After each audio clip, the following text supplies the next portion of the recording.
Cebu, kusang nagsilika sa mas mataas na lugar ang ilang residenteng nakatira sa low-lying areas kahit pa binawi na ng PHIVOLCS ang tsunami alert kahapon. Sa Iloilo naman, nagsagawa ng inspeksyon ang mga tauhan ng City Engineer's Office sa ilang gusaling nagkaroon ng bitak. May report si June Veneracion. Kapansin-pansin ang mga crack sa gusaling ito ng Regional Trial Court sa Iloilo. Kaya ang ilang empleyado, nag-atubili pa rin pumasok.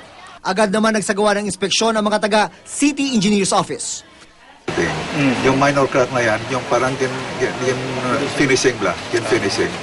Pero hindi siya madalong na crack lang. So ito yung mga hindi nakaka-affecto sa security and of course stability ng building. Ang iba pang pampublikong istruktura gaya ng mga mall, inspeksyon din kung ligtas. Sa Bacolod City, ilang eskwelahan ang nagsuspinde ng klase ngayong araw. Patuloy kasi ang pagmomonitor ng DepEd sa mga silid-aralan na nakitaan ng mga crack. Sa Cebu, bagamat wala ng tsunami alert, marami pa rin ang piniling magpalipas na muna ng magdamag sa mas mataas na lugar. Taas naman yung lugar ha, dire. Bahala na ito katong mga butang kung sa'y may tabo. Basta kay kami dire, ang among kinabuhi, safety. Safety lang sa bagay. Kano sa mga tamulihok ka na.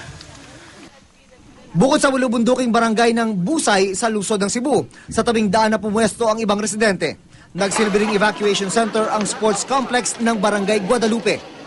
Pag bisan sa ano itong explicar nga, why tsunami, di mo patuo kay napilit naman silang utok nga naagi bako tsunami. So ato na lang silang i-accommodate po na.